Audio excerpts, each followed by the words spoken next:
DJ Ayama wa ye papa say ene Tuesday so masansu ni mwedi ehia ewo Kumasi online TV, Friends of Ken TV and Faith TV ajesede ekoso ewo Ghana no mede ni nyina no eso mo se showdown dwumedie mehye ye papa dane de nyina wa oje brehwe dwumedie na wonya subscribe ya me pa cho subscribe to the channel ema me na wa share video we ama wonu ebe ono so wa share e de ama obi foforo na eja comment section na se no adwenchire biara wo bia no ma share se won so do adwenchire no ebe fa comment section na se e de ama ye jesede ekoso ewo MPP amanyoko ni oman Ghana no matena se ne mede ni nyina no eso mo ankasamre ko nanim no hana 80 penso se ma beba won krata ne mu no e yade obe pense ni nyina mu ema ye nyina no yaso etumi atibi comment section na senso na yade agese post eda honoma mehre ane MPP amanyoko na nche omo kwa akoto ba wo share wo nyina nsama adane de nyina wo mo beka ya na me betena video mu hanum se de somo no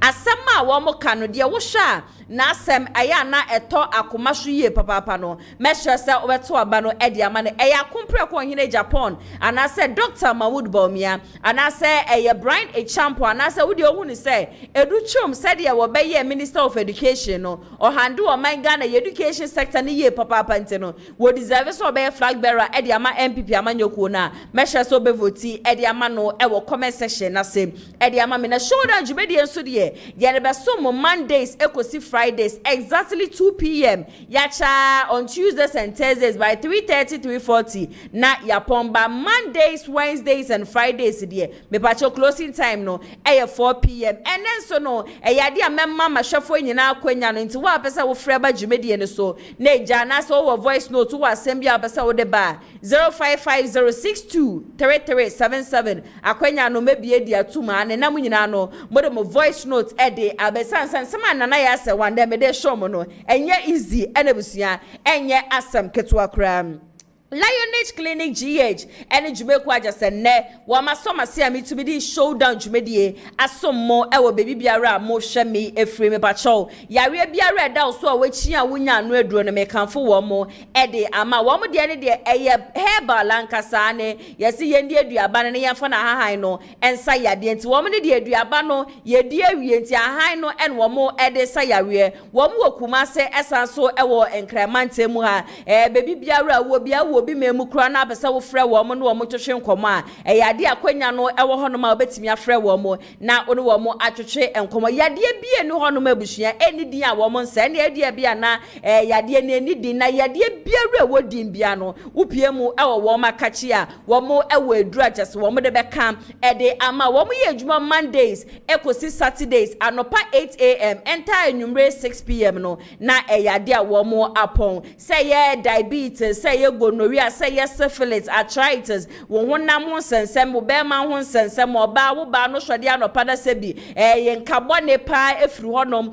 ba wankasa body yodo che say yade bia no ebusia wo mo sa ewo wo makache wo Kumasi a betimi afrɛ wo mo 0558143438 ena sa so wo Accra so a betimi afrɛ wo mo 0559658403 na person oni odokitani nankasa etwetwe enkoman so a betimi afrɛ wo mo ana so betimi send a message on WhatsApp 0240689641 na wone no atwetwe enkomo hyene so se eye free consultation ebusia yenra ensama chese ne maboabo no a mede ne nyina no esomo se showdown dwumedie me kodia na chese KT Hammond yade a wode nsem bia todwa a wo kire se ndisi amanyokuo ne ba ye se de ye boje wo mo so se ene dollar ni CD no chese gina brane na nkasa no wase ye ma ye fa credit no emfa ma NDC fo na NDC fo wo mo nya magician na 10 months a wo mo ba ye ya wo mo tumi ba be ma o man Ghana ye CD ene ye dollar no etimi agina ne national ni nyina no ye former vice president the economic messiah ane Dr. Mahmoud Baumia na da Roma ena man na niema bi chese bra no wo abemu no wodi gugu akwemu ena man ne NDC amanyoko no wo mo ba ye chese dollar ni CD no etumi agina ne national just wo mo je samra ne na sede bi wo ho no man Yemfama Dr. Mahmoud Bawumia saso ena kwabena AGYAPONG na ni engineer papa pay matna fidie hanum say countless time etu for say ka men kwa dia anka mane fa nani enkyere se oba be ye flag bearer dia ma MPP amanyoko no dibre bi te say national secretary yade a me amiti heminim so obetumi abo adwuma no obetumi aye adwuma no na enne MPP amanyoko na ajasa atete aprapansam no party ro etumi asa so ejina ne na so ba me 24 abusia da ne de nyina no me ka yade ajasa engineer kwamna AGYAPONG onye ready so obetie mo so ono de flag bearer position no eno a na wo pena ne wo de nsem ye to dwa se wo hwe 5 candidates a wo mu gina na chese nipa wo bre wo party ni mu abusia sacrifice upon sacrifice wo be ye national secretary pempo no wasa so asum ye former president Kufuor chese de wo ye dia ma party no enya asem keto nti sa dodo de bi wo no ma ono ne sefata because ono ne kra de obeka ne se oye headmaster e wo anipa 5 just wo mu gina nyina se yento wo mu so aba no wa bre ye papa pente ne obesre delegate se emre ne so that is 31st of January 2026 na wo mu kwa akoto aba na wo mu makokromoti no enkasa emfa manom Dani de nyina so no yade anana ya se waya na mekasa edefa MPP amanyokuo no ba ne se chese yenchindi a MPP for yenkrofo bia wo mo yade papa na ensema chese ebubo ba na anu ada me betena fidie ma no se ka cham se Kennedy akompre ko wahine AGYAPONG na ene wogusua ne campaign e the northern region 5 northern region no enkrofo bia wo mo ba ye be kire se emre so ye that is 2023 anu mo obi obeba be di party nanim no wo de kokromoti ne to aba Edema Kennedy akompre ko wahine AGYAPONG na so kwa wie kire no na chese ye bobo ne yes Kennedy police stations bi wo hono ma wonya zero chese ho sensem ebe ye buburuja miami mu me betena fidiem hanum se de ni nyina abeso mo no enda me de mu free Ghana Edema kwa kopiem wo Canada na me de mu kopiem wo Canada yade chese MPP amanyoko no secretary a wo Canada branch no wo no so de petition ede akọ ede ama election committee chairman na election committee chairman na chese your friend Joseph Osei no album madani de nyina ya no wo de to aba no Joseph Osei wakwa akosasa nkrofo bi din ede aba be fra sa nkrofo no wo munye delegate wo munye police station executive wo munye former DCE sana se MDC chese party no ade a wo munye common floor members wo sasa sa nkrofo ni nyina din ede aba begum se be ya nyame ya do on the 31st of January 2026 aba o mekwa akoto no sankrofo no ebe to binti we ni de petition na no ohia nkasa na ya abrantie ya busua ya friend Samuel ya esrifi wode akwa PMPNFo anim se Canada branch MPP amanyokuo Canada branch wo mo chairman no boni ageze bi wo hye Kumasi a wodi no ntimpenifo enye hwehwemu wo mo wrawrawrawra mu na gese din biara ye de aba be hyema sa edin no ade ageze wo mo nkan krofo e wo so wo mo to aba nyame ya adoma on the 31st of January no yenhwe enyi sankrofo ni nyina no edin emfemfiri mum yeti kroma ebusia yenka bi nhemu na education minister honorable Haruna Idrisu wode ba abonte a wo be kire se ade a chese shuku mu fra na se ma wo mu ko shuku obi wo hono ma no ko shuku no the doctor's report akose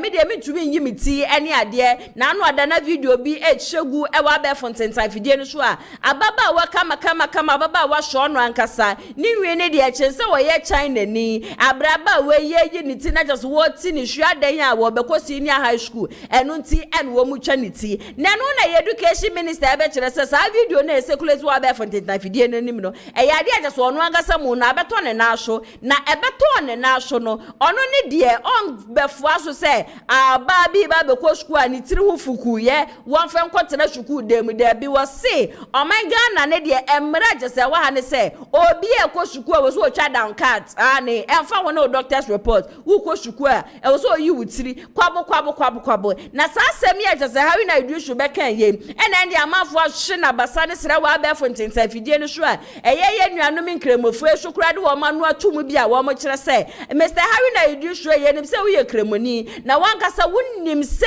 ye nkremosom no ade etia se ema ebetwa wo muti santo nti enne na wo ye kremoni a wo de wo mama bofom wo twole ala wo ba abonten aba be kasa asem we wo dwen wo shom ne ho ansa na wo ba abonten aba be kasa asem na na ni wo ka wie ya so na Dr. Adoma Kukisi a wono so eye MP edema anya so tuom wono so di nanu aba be tum no wo che se hawi na idri shwe papa ayeye wate enema bebre na wo hono ma che se ekoso e wo man Ghana yesuku hu sensem mu yenuanom ana anu ade wo mu ba be wura senior high school che se schools ne bi wo hono ma allegedly PT use ebusua ye ji wo mo no enye sika ketwa kane ne nanka mofra be ko free senior high school na uniform se ne ade nyina no nanka wo mo ntop nyanso enne no schools awodro na bi wo hono ma allegedly awofo de bi ti ni sure se wo mu kopie mu wo hono no che se charges upon charges ye de sure wo mu tire no enye asem ketwa nti we dia wo mu ka cha na edu se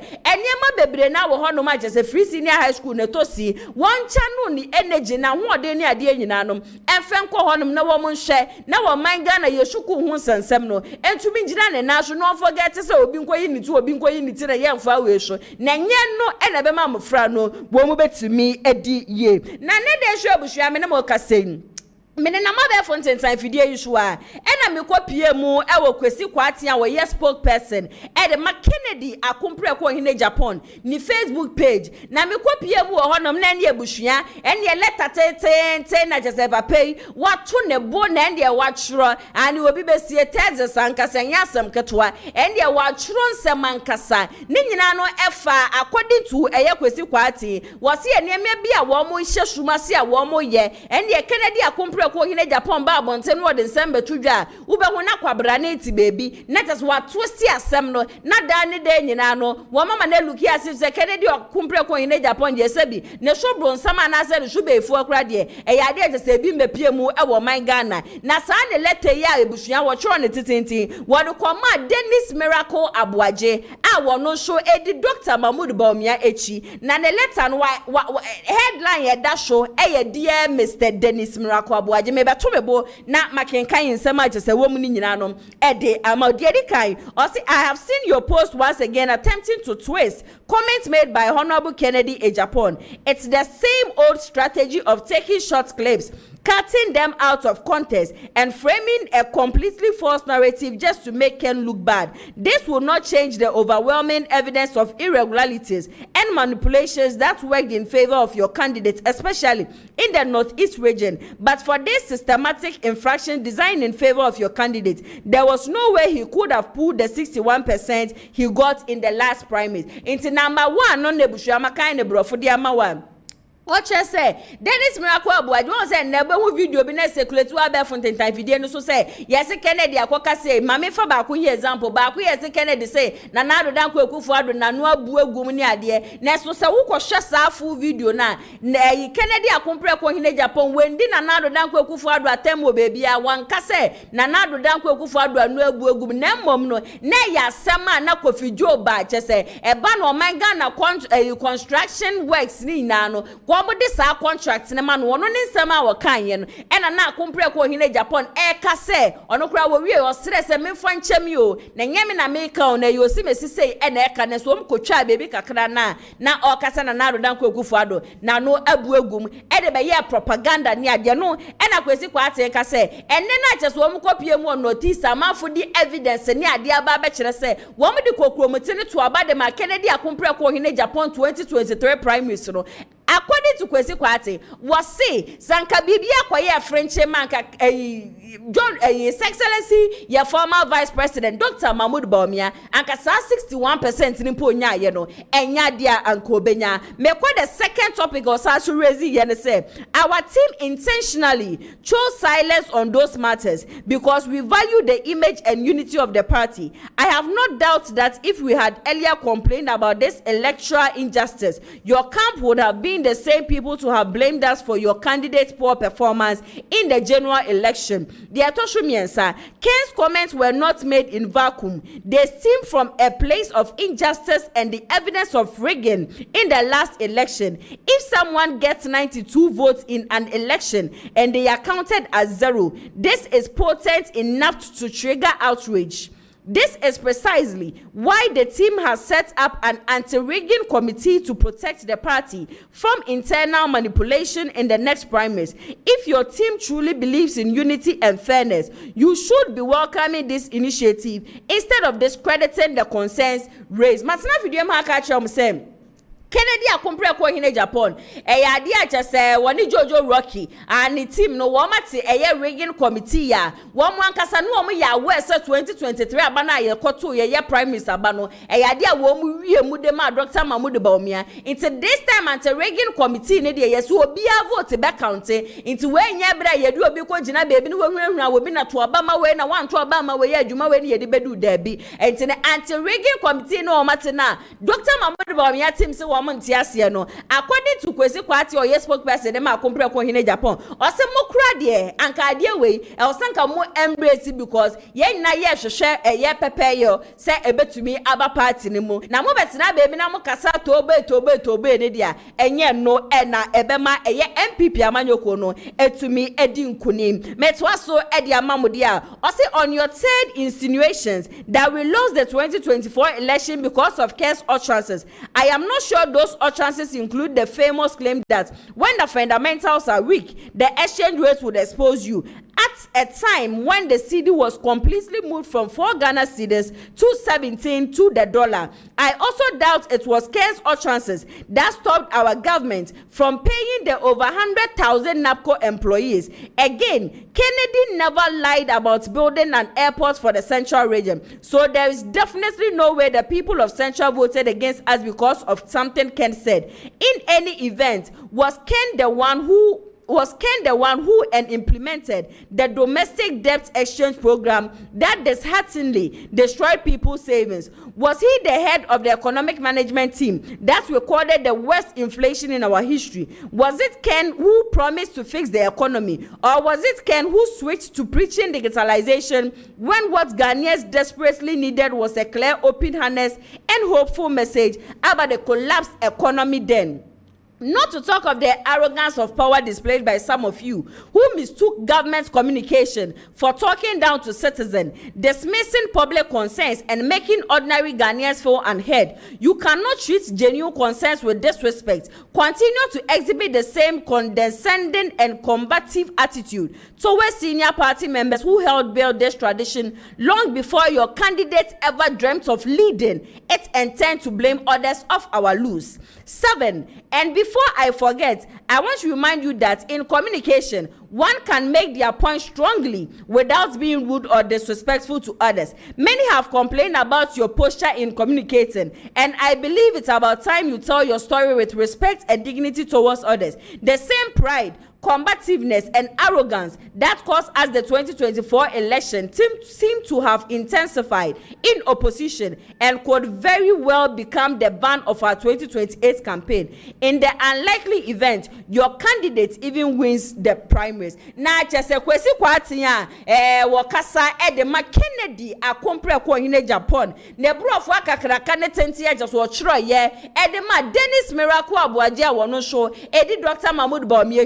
ena mateme boa kenkan ni nyina de ama adechi ni ade sebia ade aya no wo mo hwe eye ne se wo mo beblemi eye Kennedy akompre ko hine Japan se enam ne so ena MPP amanyoko no wo mo lose 2024 election ba wotie Kwesi Kwati nsema wo se enye Kennedy na ko hwe eye Central region for boss wo besi airport ne ha body ama wo mo enye Kennedy na beka se when the fundamentals are read the exchange rate to dispose itself enema bebre na wo ho no ma che se MPP amanye ya na enye niema pa ebi ne onu Dennis Miracle Abuaje kuro ya ne kasaye ene ne niema bia na dan de nyina no wodan ne dia na enye niema pa eno ena manfo anhwe amfa kokromoti no antoaba amfa ma MPP party no enti ensama Kennedy na ma wo ye campaign na wo ka nyina no wo besire yie papa se wo mo hwe na wo mo antwese Kennedy nsem na wo mo twese Kennedy nsem dia na chese wi a wo mo wi 2024 ni anhwe ye ya 2028 eyade a ebi ebetumi asanso akosho na Kennedy said the American me say ne dey kra me no mo kasem Owo gushugu ane a woye campaign the northern region honom na ne campaign ebusua woye no enya Asem keto campaign na no ohia nkasa e na Kennedy akompre ko hine Japan no oye na nanu ada obi be accuse Kennedy say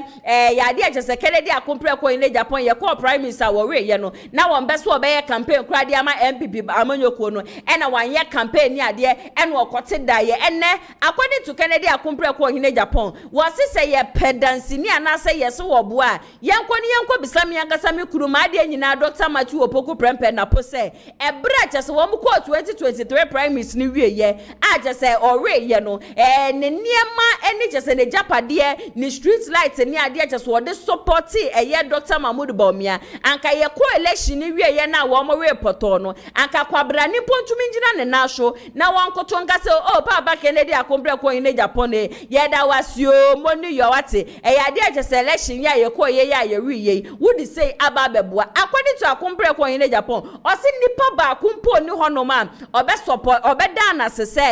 ade a wo ye de ma MPP party ni 2024 no ne ni so ba wono Kennedy ni de oni ha so oba beje aseda de efiri obi a ho na mbom no bibi bia ro ye bia no wo ye de ma eye MPP amanyoko no na ni nyina so echi no wo be sire ye papa ba se candidate ahodo na aka no ko gina bebi na mo ye campaign na munka monsem munka de mo ba mo beba be ye de abo amanfo na munjai se mo ko gina bebi a na mo destroy wono Kennedy di na mo se ni di na mo kase wakase wono ka na ma wo ye campaign ni nyina no ade a wo ba wo beba be ye e de ama ne manfo no eno e na wo ton eno e na wo ka wasem na nye sa propaganda ni ade a chese bushia e circulate me so be ka me ho ne yakọ na yakọ akotie Kennedy akompre ko wo hini e Japan ne nsema wo di tudwa wo kire bua chese wo bua eye MPP party no 2024 no emrasisia. I'm here to deliver my message, telling you what I can do for Kushegu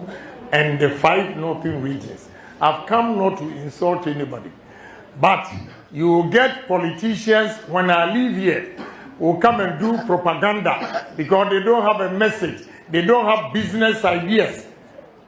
Or they will say, oh, Kennedy Japan insult party people. Kennedy Japan did not even campaign when he lost the election. Now let me clarify this.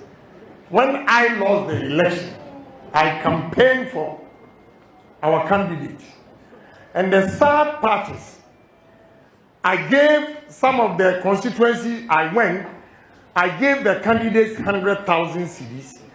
I asked them to come to my warehouse. I gave them street light, sewing machines, necklaces to support their constituency.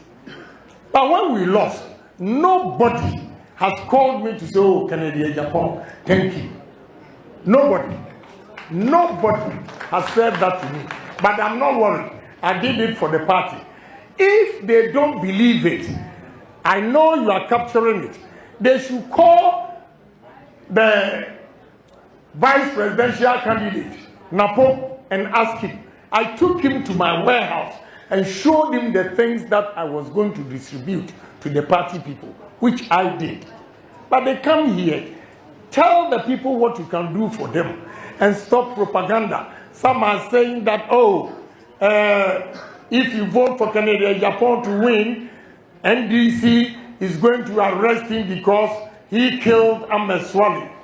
All these years, Anas reported me to America. They did their investigation, and I'm still here. So what information?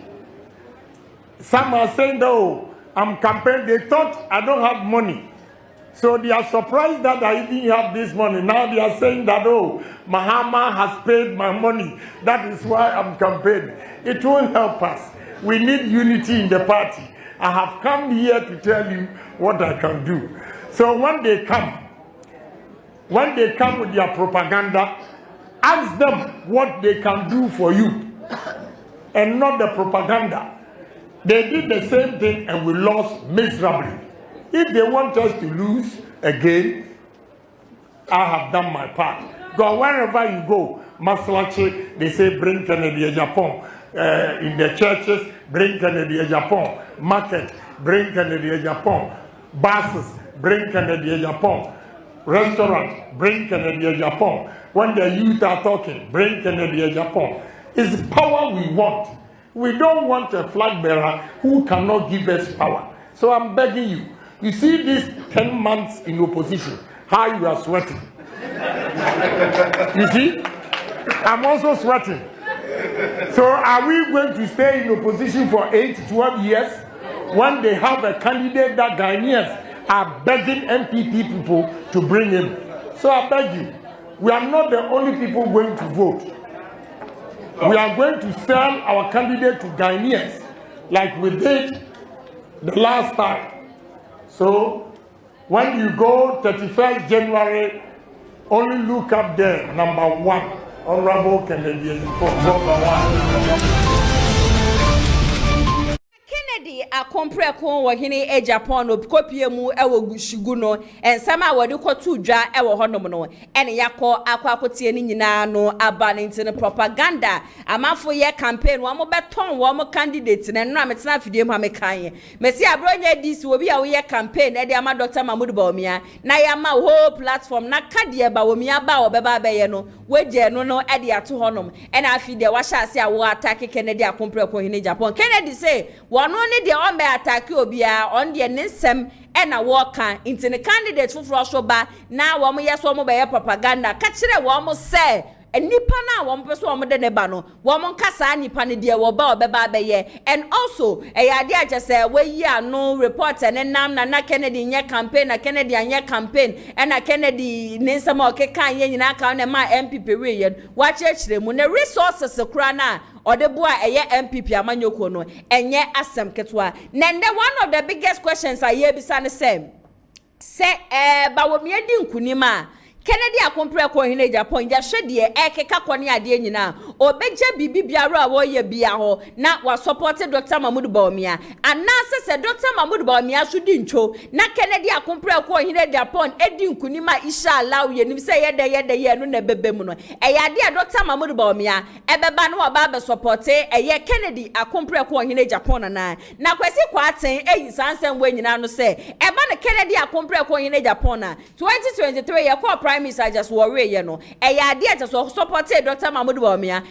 campaign the man nti sa question dey ye bisa e was say Dr. Mahmoud Bawumia ene ne nkrofo mbom e na ye bisa wo mo na wo mbom no wo mutumi nya anu ye e de masa Asem no na wo wie ye no en wo ba be kire Brian Champion ni spokesperson so na anu ada wo be ka so wo mo koma Kennedy akompre ko in Japan 5 million bi ene nam so ansa na Kennedy eje atuma ba be ye campaign no kwesi kwate ya chechire mu ni ade nyina say Asem na brantia ne kan ono angasa mu no adwen ho awonti ase that money that was given to Kennedy akompre ko in Japan was never a bribe na Kennedy ni bufu ye say onye campaign na say bibi na mom no na Brian Champion ehwe bra Kennedy abre 2023 wakọ prime minister wie de wa fam ni ade no so okay and say wo kọ constituencies obon constituency akoye campaign dia and ye sika ye de ma MPs no ma me fa 5 million en fa hye wonsa na won so che eka wo sika over 100,000 awo so kra wo che no ho na entumi emwa inti sa report a enenam ni ade na Kennedy akwaje 5 million wakwaje 5 million na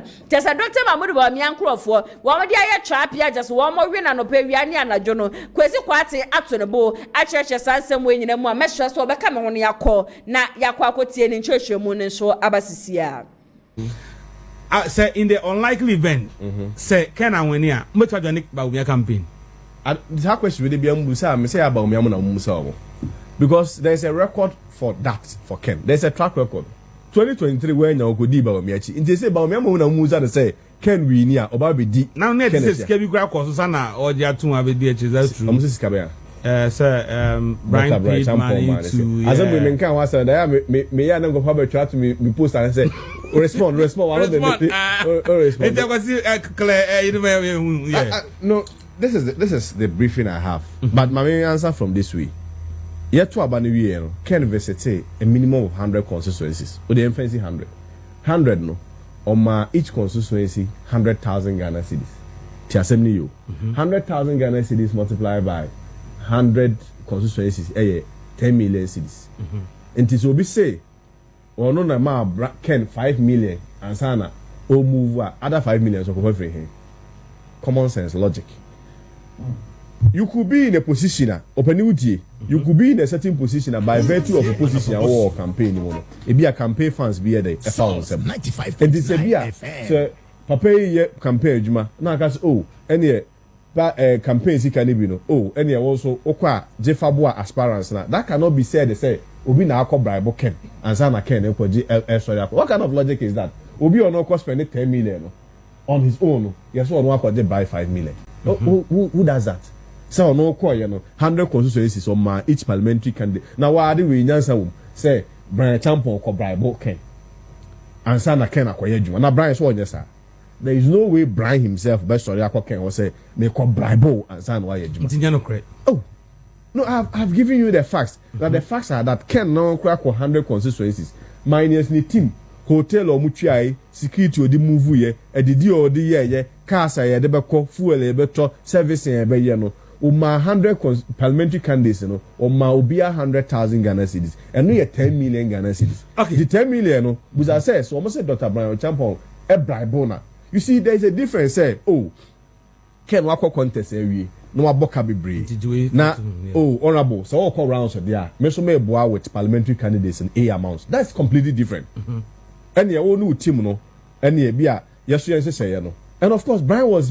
integral part of Baumia's campaign team. And certainly he was also controlling an aspect of the funding. This was these are constituencies. I mean, so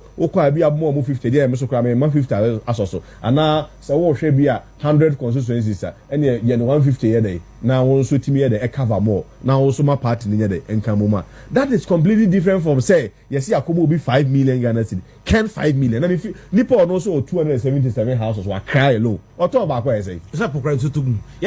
but it's not logical. Okay. It's not Nansebia him say second kwa J. Brian 5 million and san was and about Yanko Fuina, Yanumoka and Abronye is some. No, let me address him. Mupati no. Abronye Obia. Mupati no. Abronye what is Mupati? We have said it here. Say Mupati no. Ya request here that Mupati no. Ebusia kwesi kwaten na yakọ akwakotie ne nsem nyina ba ye nyina ye nim se kerede akompre ko hene Japan eba ne se won support MPP amanyoko no onyini botom sika enfemwa MPP party na eyade a waye ne several times for 1992 ebesi ye ne 2025 ukre busia menemo kasenti what is 5 million edema akompre ko hene Japan na want to me enfan ye campaign no so was a Brian the champion de be manansa na just was sorry so kwa ye campaign no that statement no me say ye no man shut down funny serious but Dr. Mahmoud Bawumia and the team there's more money to say e ba the propaganda be say ya wo mani jiwu ye papa ye fa bibi e be destroy obi bibi e be say obi din e no any ade adane de nyina no wo mo ye to mo so sa asemi mu twetwe e de ye propaganda kasa ye chese especially chema wutumi media station a e wo Kumasi a wutumi TV oh wo mama Ghana for ye nya so e was 5 million won sensem nyina meje de sesi na asema kwesi kwate mo nyina no matibi na eyi this year ebra mo ye eyi delegate conference Kennedy ma mo say 4 million it will be able to me atam 4 million di amamo 5 million wonya just no so no oh come on mama ye serious kakra oh my God ebusi ametu aso di amama ene de so no me say bisa say abronye DC ne kasa ne ya da ne de nyina no wo ye no wan ene hye na chim yeti krom ha ena Dr. Mahmoud Bawumia bai no beka che Ghana fo nyina say onu nanim ena wo ballot paper so bibi biara wo beye bia no eno na amanfo ento asem biara obeka bia no eno ena amanfo ntie se de be ya abre no so abometo aba ama no na obi beka se ena nkrofo bi ka wono Bawumia ho nti wo monto aba amfa ama no osre ye papa se wo mo forget sankrofo no wo mo forget nkrofo e won nchen ne wo mo focus e wono Dr. Mahmoud Bawumia ho no monto aba ne mfa ama no me betena afidie ma no se e condemn that act adane de nyina no bibi pop up bia me ye reference to ensema Dr. Mahmoud Bawumia wankasa wo kan ye no makache o sasa asema wo kan ye ne de in fact I am sorry to say this but a childish statement mfrasem enkolasem sema pani bie no mo bebie na no akasa asem eno me betina me the video be share ma sa video no na ABRONYE DC ejina campaign platform of Dr. Mahmoud Bawumia so or attack Kennedy akompre ko hine Japan na Bawumia to wa na ni age na wo bo ni tin ko sei esre ene ade ma me be ka hye am say bibi biara cha se ne ekoso attack biara ekoso between Abronye DC and Kennedy said the Dr. Mahmoud Bawumia wo ye no na che se onim hu bi because se wonim hu bi anka branch ani gina wo platform so a o sha access wo kasa ansem na that is when na wasan ko stopping and I said that is when na e wasan ko ka che ne se debi wo de ton de me ba be ye e ma manfo ye to nsa de afre wo mu na emre ne so a wo mu to aba emfama ye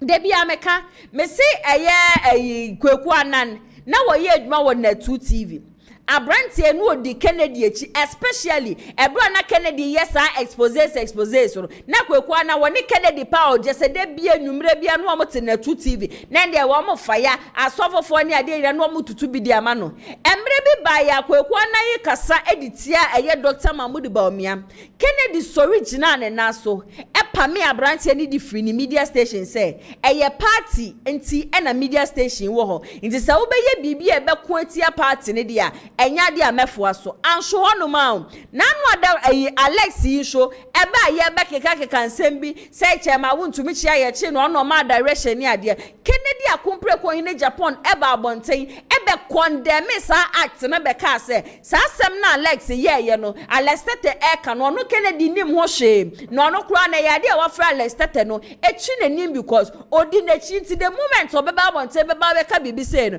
odi gine chi nipa na dwembe ye ne say yo no Kennedy ena asoma no ye nyina ye ni tue bi mia me betena fidie ma bo sa video no ema mu nyina moteye but why is Dr. Mahmoud Bawumia ne nkrofo wo ma sori die tie Kennedy di Kennedy atam ni ade nyina on to me ma bonten not even a single minute impo and condemn that act of what bibiara ekoso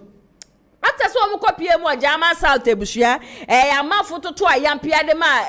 Abronye DC de Dr. Mahmoud Bawumia so mo nka de wo mo beye na wo mo nja ya attack wo mo attack Kennedy akompre ko hine Japan mo begie de se Abronye DC wasenya no ho akotena ne media station so na ebushia this time a wo kotena so no waso wo hia Kennedy akompre ko hine Japan one on one boot for boot and the twede upon twede blows upon blows kese wo mo njina no wo mo nko ankasa na yen nipa ne ho de chese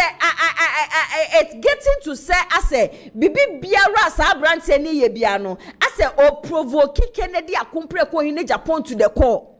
because ade we na Abrantie ne ye busua me ameti he me hu ni se enye ni so sa akeke I feel say a spiritual war bio because as ade no wako wo sunsuman wako no enye ye na Abrantie no e de aba physical na mo begie di say 2024 video titi video Sylvester MP Sylvester edi semnu wa parliament Kennedy ko ka say e na wo de mekane ade enti maju sika na haru na edu so wo de ne ho you obobo na adwe ne man Abrantie yakofa sa titi video no acha say enne no wo bose de be ya wo be kire say Kennedy de sebi oye just one your pentokwa Kennedy ni suban but the people who love Kennedy say we know who this person is yenim se de nipa ni sunu ne ban tie yenim se nipa ni bufu a want to me share no ho so yenim se nipa na koma ha no but we need this person in this country because niema papa bi wo nipa ni mu a ewom se ne nan so wo ho no but sa niema papa na ewo ni mu no eno ni ade e betumi aboa ma MPP etumi aba power na betumi so aboa na youth a enne wo mu ni adwuma ye no wo mu nyina na nya adwuma ye just say I am pleading with NPP executives JFK Nana B Chairman Buteni wona wo mo keka ho ne ade na eme because se me betena fidie manum se na me boss ankrofo ni nyina dia sankrofo ni ade they support Dr. Mahmoud Bawumia inti bibi kwabo na ekro na they will not sense it but whatever Abronye DC is doing ebusia Abronye DC is taking it too far Abronye or taking whatever thing na wo ye bia no ebusia or taking it too far share this time no it is not like say election na ye kɔ no enti no e bia wo ka bibi dia discredited Dr. Kennedy akompre ko hine Japan but this time a provocation bibi biara Abrantie ni ye biara hu ase de woni obi enya ntokwa na nipa na to ayampia wonfi nipa na to ayampia wonfi na nipa na ka asem bia ebe hye wanya careful se kan kwara da hono ma obetimi atam de awo saa nipa no baby biara che security executives nsem na da ne de nyina no Abronye DC di minnim se mumie mu nyina mani tua Nana B, minim se wani tua. JFK, minim se wani tua. Emre bia wo beka kakra bi ditia wo. Wo de ne ko disciplinary committee. But bisa ho se de dan de nyina abrantia wait na platform so edi Kennedy akompre ko hine Japan. Odi na tem gu nenim ase kansem fone sam tepoe e de kire no. How is Kennedy feeling? And a kwan be na mo expect say Kennedy akompre ko hine Japan na react. Enu nti na me bisa question bi say nti ne say yakoto abei. Nti say ba wo mia susuampa manu sisumi na so me nim say sa de de emmemu da no. Say ba wo mia kodi nkunima. Do you expect say Kennedy akompre ko hine Japan? Ombeka ba wo mia camp no omunye campaign na. Maybe current executives question way. Mu expect say abaya ye kwa akoto. Say dia mu buga. Say dia tesa abronye DC edi Kennedy akompre ko hine Japan na tem. Ye to abawie na se ba wo mia ma no sisumi na hwe ampare bia mbemu da odi nkunima. Kennedy nje bibi bia roye. No wo meka ho. Mu betena wo beka say Kennedy ye antichrist. Abronye DC kuro ya. And Dr. Mahmoud Bamia wo abrantie kasa de ma no wantimi amba abanti amba mekonde me enede oso ohia Kennedy one on one boot for boot twede upon twede and they also Kennedy so nim karate ko aje so no abronye disi wa e ready so wa de Kennedy ebesie ni wo kroma ebusia eno so nya asem keto yenkwe na yenkotie abronye disi ne sem no emfa emra sisia that's a threat na what issue say so nya zero ni ebesi wa sato enye papa no. I am telling you, sautu ye bema pa. Mamino yensia. Usu ye bema wonu utimi kasa and I say, hey, Sylvester no na omo yen kran small boy na parliament usia o mo a. Wo dia hunahuna sia Sylvester no mo pia no. Na me usia me a. Sautu nim karatika. Ana me de am American man we ya me karat me hura bo ma wonsia bu ajansem bi wo ha wo sia me a me ye datia na wa ka trem so obetwa me karat na so obenya man agina so a wo do sia me a try so so ye be ma wo do sia ma just try na be hu wani so ade wo sia ma try so wo Kennedy Japan ba to twede Sylvester no na me wo parliament ana hey, producer, bo video na parliament na Kennedy DMP bi achi no. Fa video no to so no mu hu nipa o person ye presidential candidate. Enipa person presidential candidate. When I started religious war e wo krom ha. And a Christopher Antwaba 2025 June and now ko gina asori dam. Sa Christopher empeba omia. Ora mo hwe din. Mo hwe din. Presidential candidate. Presidential candidate. Because no lusu aba.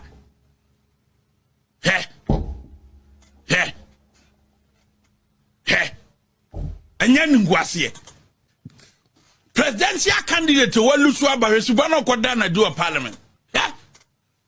na me no di we sia me a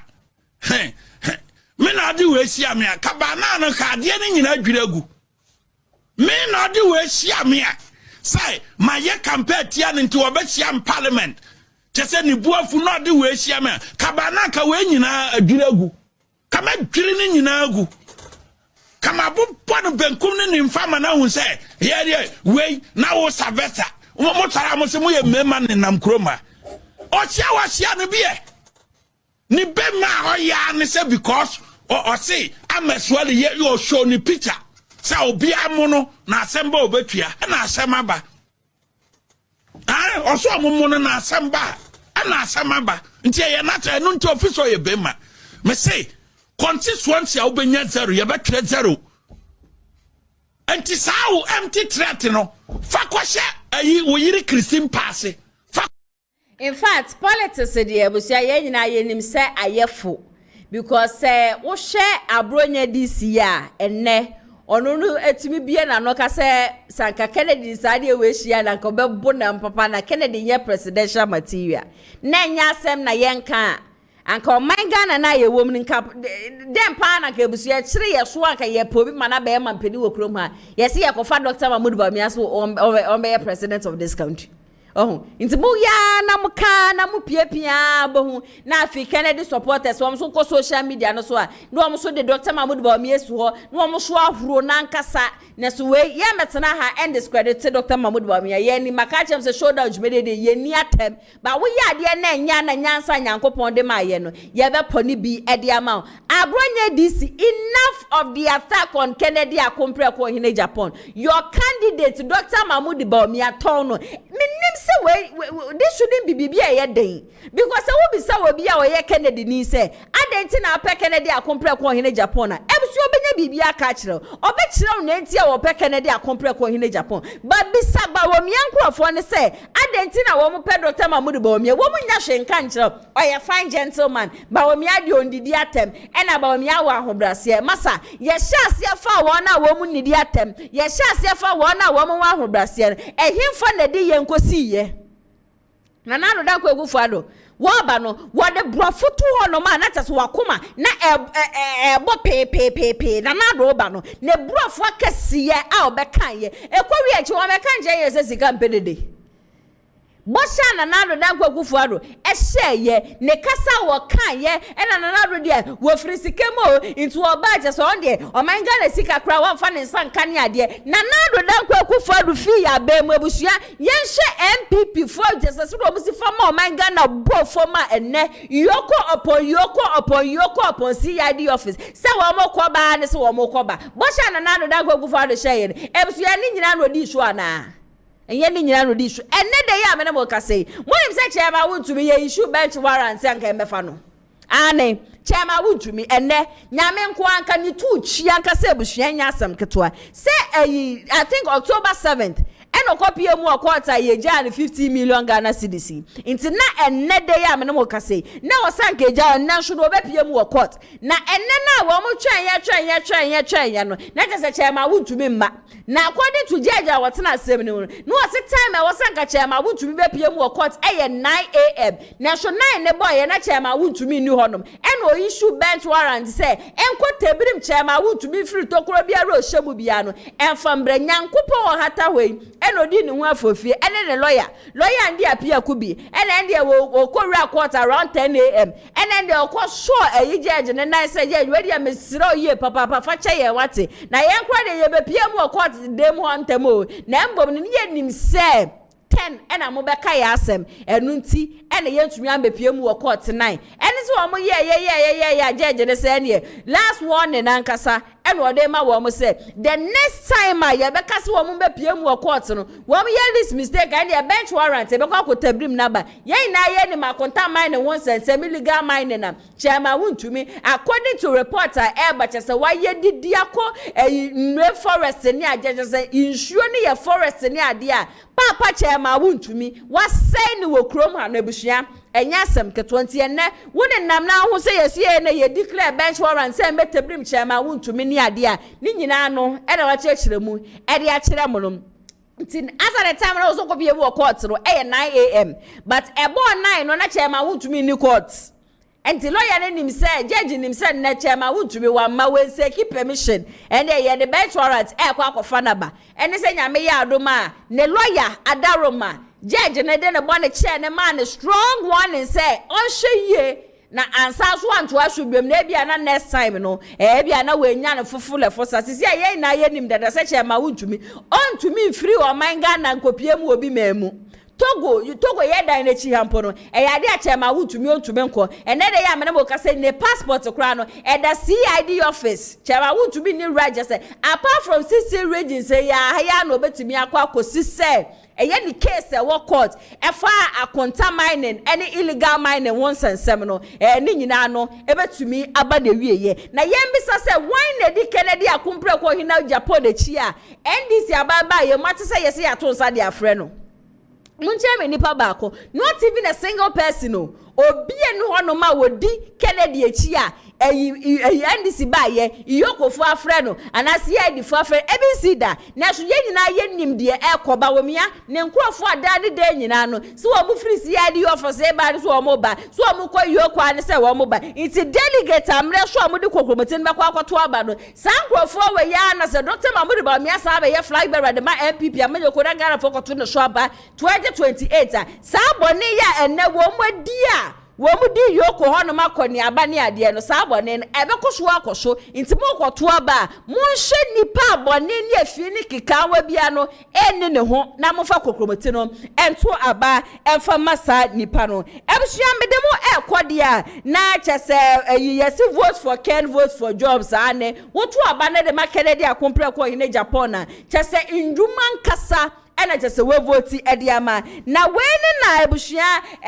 abrantie bia chese ono osini nua bema ene Paula Foko wa chechire mu senye Kennedy akompre ko hine Japan pan ko ne nebusua anka MPP de nka o ma woro wo nsa edi efiri ho waso ono ne enye se wo free baby na be join ne MPP o ye wo ne de ne to MPP party ni mu ankasa na so niema bi a chese ko so wo party ni mu a woni ne busua hu se da bi sa ne ma ya ekohwe ya de chese entumi mbo aja so ono ankasa ne nua pedi Paula Foko so mo yi ni free MPP party no wo ya odie en wo nyina no pack wo mkuku no mo kaka free party no na so Kennedy akompre ko hine Japan dinti they are already say one member back to MPP amanyoko no na eniema chese Kennedy ka kire wo so oba obeba abaye no wo nyina no so etumi de wo mani ehu bi mesha so obeka me ho no yakọ na yakọ akotie sansem we na so abasisia. Good afternoon. What you pon boko there? Nyame adom ye ho ye. High Busa South, Busa North.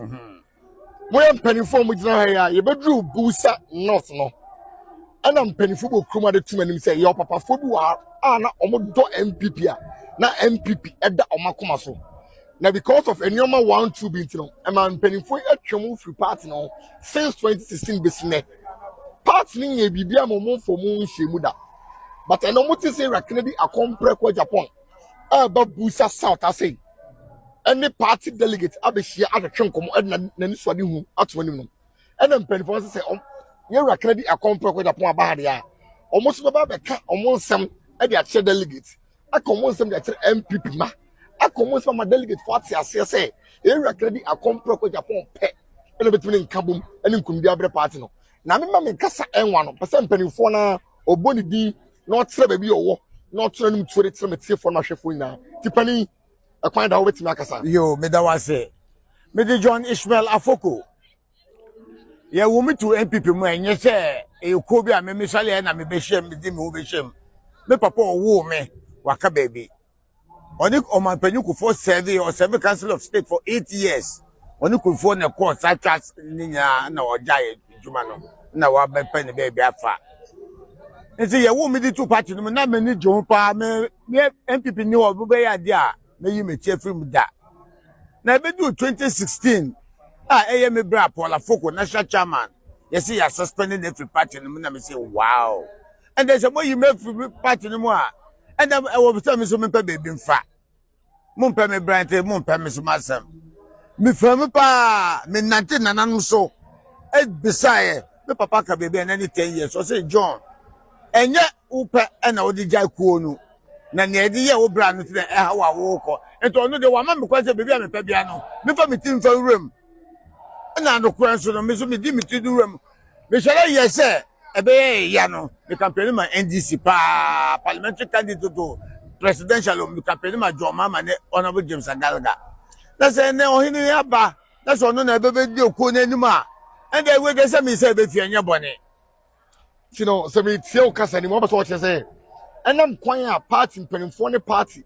Ade obra national chairman Paula Foko force meeting. And ma also the yaw any abufuo atwe free party. And my even go to the state outside campaign more than editia MPP 2024 about to 2016 2020 2024 ah now your campaign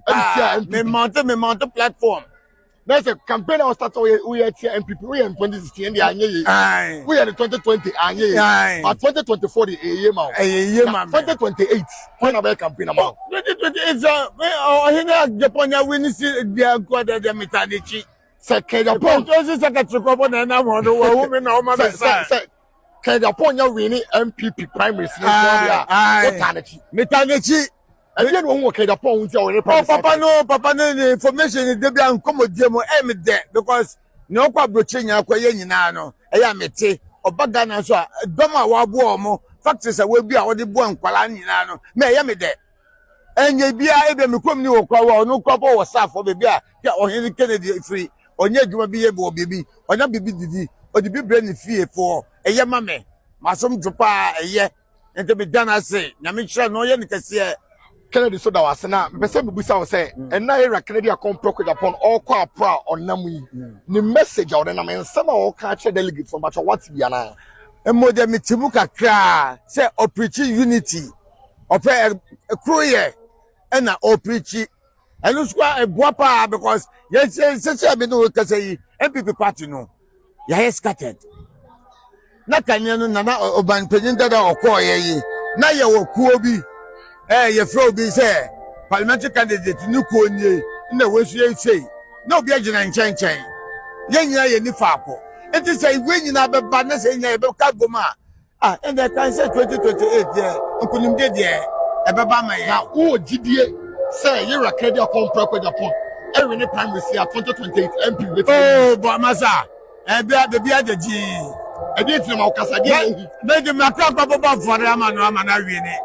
Kennedy win MPP primaries now all the about for it. I'm not ready for 2020. What did he? Them. But to sabo odi ni bi. Me pata me John Ishmael Afoko. Yes, papa John Ishmael Afoko na akasa no. Also no there party no film. But the people that you say na party ni mu biem. I'm not very party ni mu adwuma dey akompa aye. Kennedy akompa ko Japan. Na penny person bisa last words. And they Asem na o catch MPP delegate. Now do one wesi. Me pese MPP delegates no omunya enkabom na omunhwe nipa ne ho jo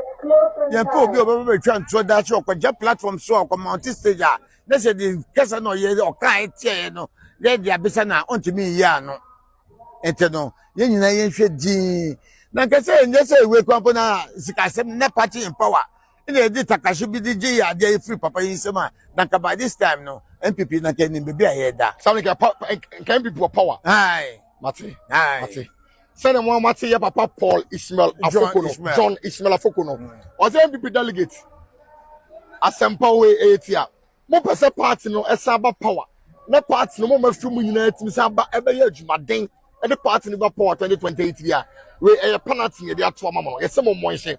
wo de abetima na se ko na ko to oba ne former area Kennedy akompro ko Japan unya tuma ni we are 2028 opakura na amenye campaign omo ankasa abeje campaign no ma ya ma area Kennedy akompro ko Japan bacho pani me bo na da wase bebre da wase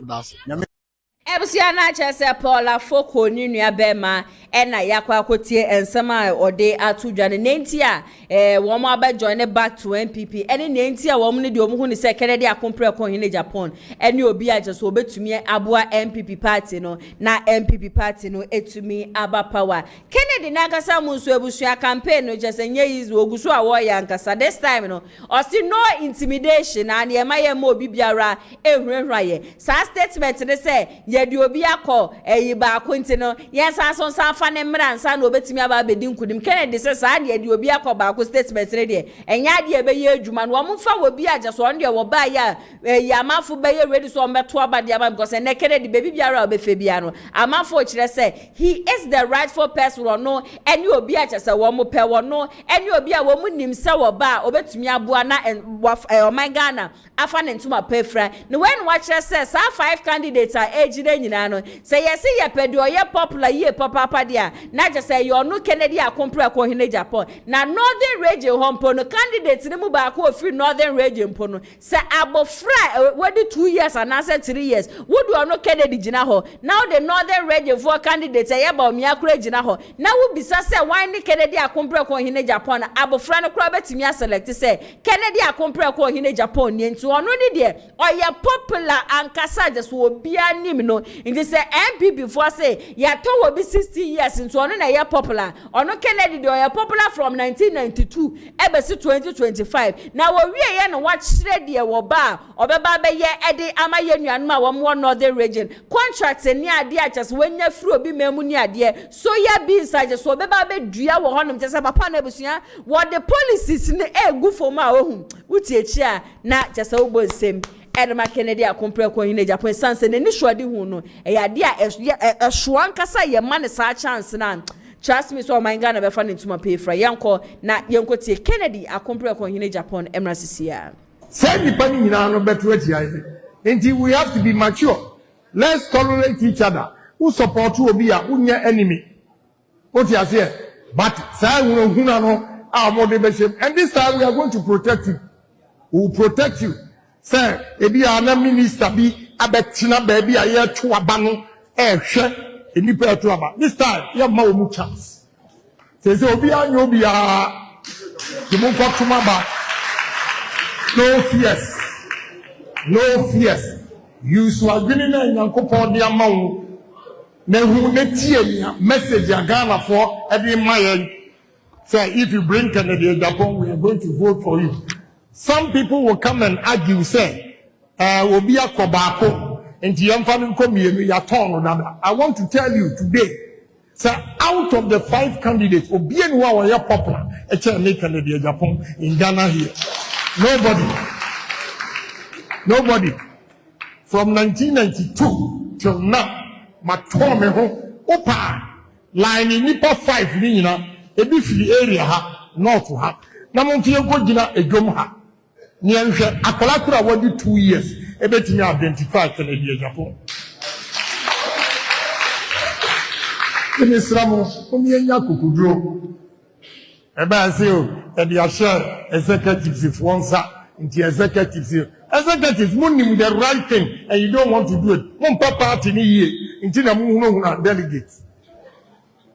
Yeah, mon party ni ye because obia wodi abufu be yi na firim and now the hunu be yi na firim or the abufu betu atia or the abufu betu atia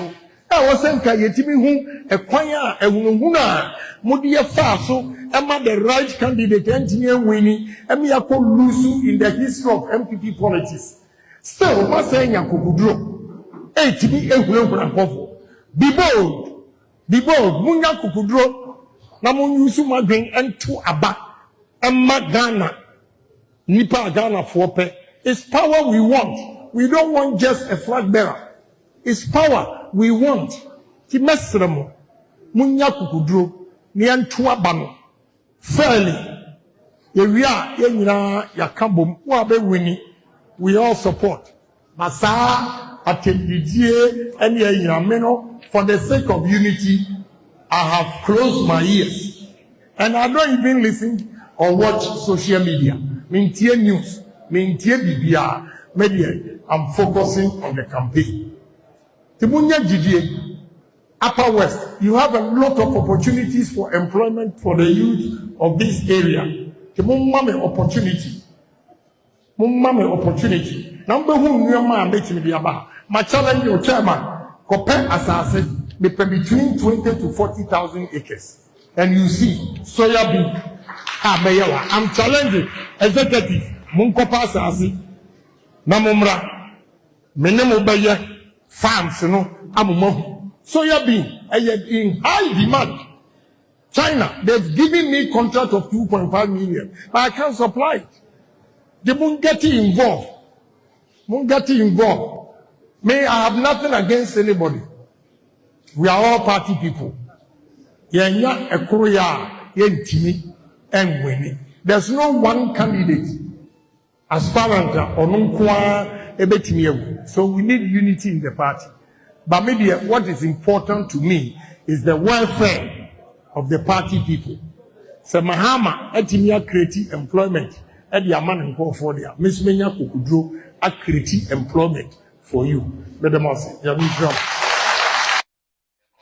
Kennedy akompreko ohini AGYAPONG ena say nyame yaduma 31st of January 2026 aba omekwa akotun obi enu honuma wo ye be ma chen obi a obetime huru obi betime intimidate obi ene omo bu akra be sade no kra de ensi ono oye popular so ankasa obi a ennim na chese wo mo de ne ba ne no kra so ne ufa hospitals a obi asem fa Kennedy mra ukọ market centers a obi ase Kennedy ohene Japan ukọ nsole a empo no ukọ mos ukọ nkremofuo mu mpo a ebusua wo mo bo Kennedy akompre ko ohene Japan ni nti eden na estop be say mama afofa kokomete no ento aba emfa man ye ne de ye betena fidie ma bia ye di ne ho adanse ne ye ka ne ho sempa de wo ka ne de wo so oba obeba be ye ne ade nyina no na ye di tudwa ama mu nyina maso ate bi say delegate DC is mo anyame ya admo be kwa kwato aba mesra ma wate mo fa kokomete ne to aba mfa ma Kennedy na papa no ene ma pa bebre na ewo ne mu ye okura sa records na ye nim say ye ma papa we akwanya no pa so o me ye flag bearer in fact o man Ghana be tumpon o man Ghana be konanim no be ma o man Ghana so ayekra be hwe because wutie to de bia ne nsema worker so for aspirants a wo mu gina nyina ase yanto abanfama wo mu campaign na Kennedy akompre ko hine Japan eye no ne nsem de mu shronko ensema obi ka obi the economy na ba ya fi de watie digitalization mo adane de nyina no wodi dwan ya shom kwabene ye Japan kwa de nanze no onta ankasa na nne ya na mebeka james ono so wabre wa party ni munti no amafo nkoto ne so aba eba ne Brian the champion one so far Brian no meka ne so obe set confusion kakra ewa MPP party because ye share 2023 primaries Dr. Mahmoud Bawumia and winning ye ewa Eastern region but this time no ye were Brian the champion coming from the Eastern one kasa so say jinemu a that is a vote anka Dr. Mahmoud Bawumia benya we Eastern region and fan man and in Ashanti region no make us say Brian the champion betimi nya be 30% ewa hanom and in Greater Accra region no enya better and fan ma Dr. Mahmoud Bawumia nti Brian ne dia meka so wo bo ne ho maden de obetumi aye bia wo ye anko bi meka so enya hwe edutwum shukrafi Ashanti regent no edutwum be de shro bi ba me ameti he pa busu asa wo bisa me a edutwum ye former education minister on sheda enye bibi e sheda ye hu sa ane campaign na kaza sisi a negina nipa miensa so eye Kennedy akompre ko in Japan Brian the champion and afi Dr. Mahmoud Bawumia ba me ne de e ka me nko ade na sa bia nka na ya se wa me to abani bia anka me vote number 1 Kennedy akompre ko ohini Japan MCM amintu ansem ne so emfa mamwe medemo kwade na chese medemo ko Prophet Elbernard na kache Prophet Elbernard dani de nyina no ase ne nkomhya wode ba yese Kennedy be wini no munim sa papa no nsesa na no papa no baby a wogina no eho no man wogina enne wokopie mu 50 price show so ene wasa so de akwa to su biom se nyame ya adoma 31st of January 2026 abana ombeto no ebe shoki amafu okrom ha sei ebe chi amanfu nsem because nipa wo be wini eye Kennedy akompre ko ohene Japan wa kire de nyankopon dan na di kire no a wodi nani hu ye entiase nyankopon de man na nam ne so e ma ne be kan o so no nyame dwuma wa ye ni so many years enye fiansa no de politics e ba be rewre mu na bia wo be ye tutubidi na de na nkofo na nani ma mbegu ase de be ne de eye de nyankopon wa ka kire no eno ene wodi tudwa ama obiara so etimi atibi yankwa na yenkotie eye Prophet Elbernard ne nsem no emra sisia corona na ewo no emma make sure the ego bi si wo and that was after the 7 December election in December make sure the me un ego bi si wo na ego no watch president wodo one na mu de papa bi aba betina do na papa na obetina do no otina do ana sorry no sorry na okuso ego no oye nensa left another atebin now ni din ye AK na make sure obosum pepepe na on the other side na insert subre bosum na make sure the insert bosum no na J subre bosum wo J bosum wi no na make sure the I H abadi subre bosum na make sure the BO was standing behind watching the 3 people who have held the chairs here. And I said, me wunde AB was being called to come. No, she children. Inti mama no. But you know your keys na able boy. Keys no. My church ni nyina say long time ago. AK ni honorable Kennedy Japan. Onu na AK. AK Honorable Kennedy Japan. Why not K? And so me more code into mamo code na me break code na church this year. Into on your Honorable Kennedy Japan. Okay. Into on na the delegate or NPP mo what to Abaman there undo onano 2028 other ballot paper no do. Was spiritual. As that you see the realms okay my memo watching. Saying they want to abano. But I mean yami on mark or time ma or MP we share world to abano. Emma muku drew ono. Me would there why you won't be beer what to abane our county we no what county we no na majority of the people nangasa delegates we choose Honorable Kennedy Japan as their flag bearer. Into honor na make a chiron. Into I want to make penalty final was spiritual. Make sure that or your physical thing and mad in this actual physical. Andrew, I'm made draw and Mesa bend them make actual. It's not that bad watch on physical. No, on year the water. We bought to physically. But baby at 31st January now, I will Andrew on Marco Waba. Into Moko Bear no physical moon what to aban on a mark actual why.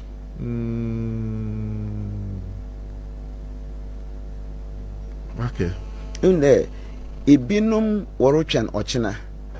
Ibinum so when your opportunity there we will move ochina obey. No need to move on physical. Say ye wa haya no. So me chira wazo ye wa haya no. Obi anyi wa otum un aboad. Me kono make a chona. All of us are here. But you boot me as a camera kopada. Obi botum etwumoro kodo opad na chen wa ha ye beka wa ha minyo aha intimoro ba bo kodo no on metwen mfonyimi za akere no. Okay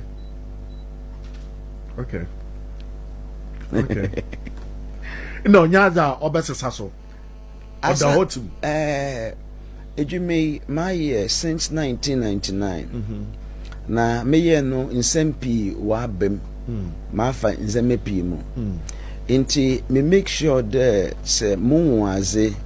and especially at this stage of my life and my ministry no me wanza but then me make sure that as in me we on your day and to me say nyame ya adoma and if this is done unless we boom ma and one bam boom ma make sure that NPP delegates no okwa to about 31st no I mean Marco baby what to about me what to about na ewie em Honorable Kennedy Japan is order 2028 or your ballot paper draw what be able choose na yashun bob obey president. Okay, I think the whole video be watch up with them man that you should numbers be either 88 Ebusia prophet Elbernard ena yakọ akwakotie ne nsema ba jesa abana yenya ntoye no wono de wehu de besi dadada ena onim de ekode ade nyina wo sa kire se Kennedy akompreko wo hini Japan ena jese wo bedi nkonimo no ena delegate ede kokromoti no ebeto ne so aba intin we ne de abape wa ka a jese ne no wasa so edi esisu biem hana 80 biatna se a ensema aba wankrata ni mu no ba be pensen ni nyina mu ede amaye but before that no ma me twa me hu sima emra sisia Abusia yare bay na hawo and get to bray no me come for Lion Age Clinic Ghana Fama ahankwa na abepiemu a ye de bibidro esaw yare abusia se oba bepiemu wa hase ya yesa enam yare bi te say syphilis gonorrhea candidiasis jalipo do na nim see a friend of white no. Hello everyone, my name is Dr. Maxwell Aziz Mensah. I'm the founder and senior doctor of Lion Age Clinic Ghana. Our mission is to provide you with exceptional herbal medicine treatment and holistic healthcare to all our patients to becoming a healthier you. Thank you for trusting Lion Age Clinic Ghana. Lion Age Clinic Ghana, your #1 healthcare expert.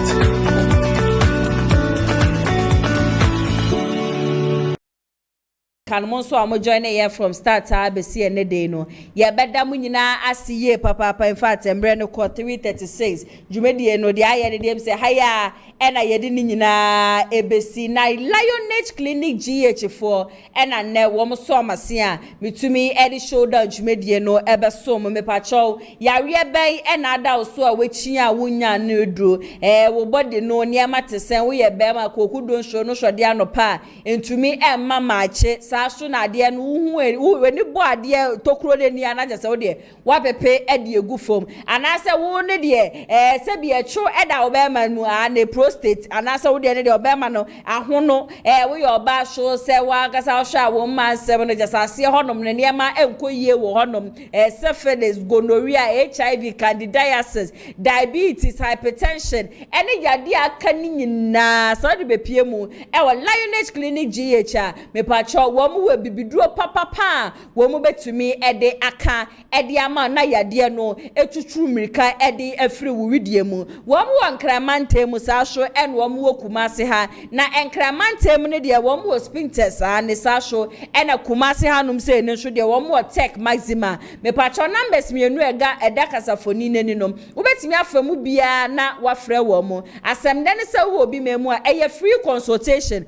wuntua sike bia an wuntua kapre bebia eye free ekosi se bia wo ne odokitani na twetwe nkomo awie na bia wo be kire se eduro we na abeto eduro we na abeye no mu ena bia na wo betue bibi wo pese oni odokitani na nkasa so etwetwe nkomo a wo betumi asene ne message on WhatsApp na betumi afrɛ no 0240689641 na one nom atwetwe enkomo me ba cho wo working days no eye Mondays ekoti Saturdays anopa 8 a.m. ekosi enumre 6 p.m. me ba cho wo health consultation labs and diagnostics aso ena herbal dispensary ena physiotherapy wo ye ni nyina bi ewo wo mo akachintiri wo Kumasi araso wo nkramante ma ko na kwaje wa yare sasa so ena wo bi memu so afre wo mo na one wo mo entwetwe enkomo comment ahodo e ba ye no metemebo na makenkan bi ede amamu wei ene ye the post no eto ho no at the end of the day no Brian Champon enya eye 13% Kennedy akompre ko hene Japan enya eye 70% saso na Dr. Bawumia nya 9% ena Dr. Yaw Educhum eno so enya 9% dani de nyina ye the post no to ho no bia no Kennedy akompre ko hene Japan no ena ya na odi enkonim Emilia was good afternoon na ya how are you doing good afternoon I am very very well what about you me je say won so nyankopon wadom ya de a ho yen semsis was no Ken no vote it can we need no one else as for Bawumia his propaganda won't work against Kennedy akompre ko hine Japan emi osina na ya so what are Chairman Bute saying about this talk Chairman Bute there I don't know why he's so quiet as at now but at the end of the day yes nyankopon de si hine na me dem ogide emrepa no nyankopon besi Kennedy akompre ko hine Japan wo hine saso ena Portia or say let's Ken be Ken Honorable Kennedy or hine Japan for president emi Ken or they went to comment ebusia na ba ye no ena mateme bo akenkan bi e de mama minda production team ni nyina ase hana ATP the newspaper review ne besom saso na camera ene MCR renso eye Kwadwo Sapon saso na executive producer eye Mr. Daniel Yabo amenso amisi na adwuma ne de dwumadi e besom medi ene nana ya ase wanyame ya adoma china 2 p.m. ekosi 4 p.m. ba betena fidie man se na showdown dwumadi masanso de aba besom sanso china communicators ba become who of you man say ni adwetwe nkomo e de afa on my Ghana for now ne de makramo stay safe.